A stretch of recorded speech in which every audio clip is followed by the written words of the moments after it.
Ladies and gentlemen, in 3 years, I doubled my MBA income in the marketplace. You hearing what I'm saying? And I've never had a real job, but I got a mindset. Lesson number 1. For you to get to that next level, here's what you need: information. You need to get information. No offense, I don't even watch TV. CNN don't pay my bills. Okay? Power don't pay my bill.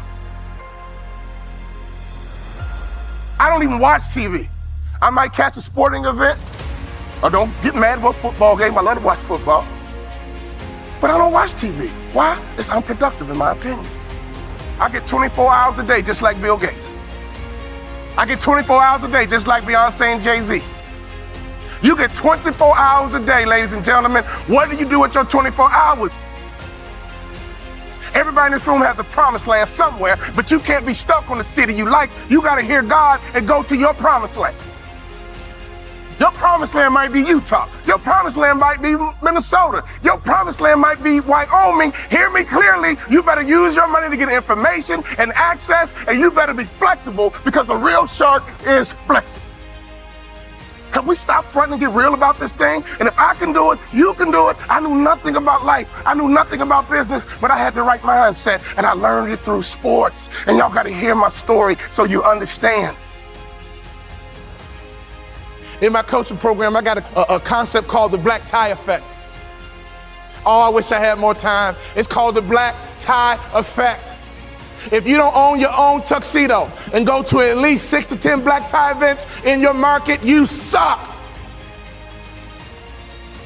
There's no better way for you to distinguish yourself as a top business leader in your area than to go to black tie events. I didn't say fundraiser. Black tie events attract the top businessmen in your area. And what happens at a black tie event? You sit at a table, and in America we ask 2 questions. What are those 2 questions? What is your name?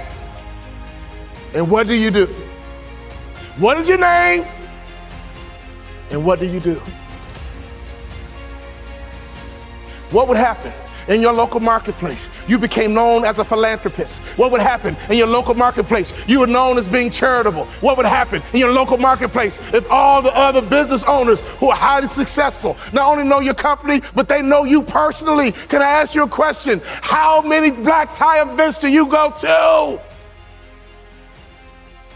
Start your business with charity. There's no better methodology than that.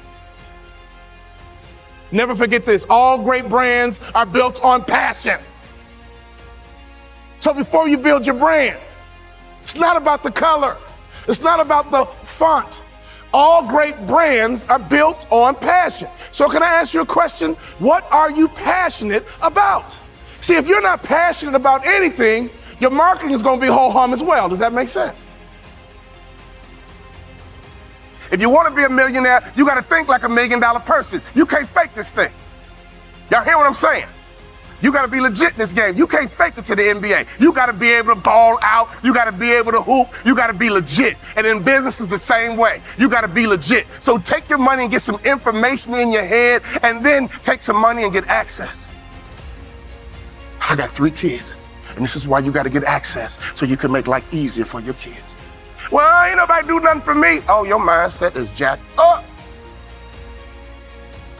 One day your knees gonna buckle, and your son gonna be right behind you. Your daughter gonna be right behind you, and at a track meet, they yell stick. And you got to make a successful handoff to the athlete in front of you. And that's your son, that's your daughter. So can you do me a favor? You got to get on that track and run, because the baton is in your hand right now. And to me, 50 grand ain't enough to live your dreams. To me, 80 grand ain't enough to live your dreams. Who's trying to live in that big house? Who's trying to live in that big car? Who's trying to retire with some real money in the bank? Ladies and gentlemen, you guys know the average American only has $1,500 in savings? In your community, be charitable. In your community, be a giver. In your community, get to know the other givers, and I promise you one thing: something's going to happen to your heart, something's going to happen to your culture, and the lagging indicator, something's going to happen to your pocket.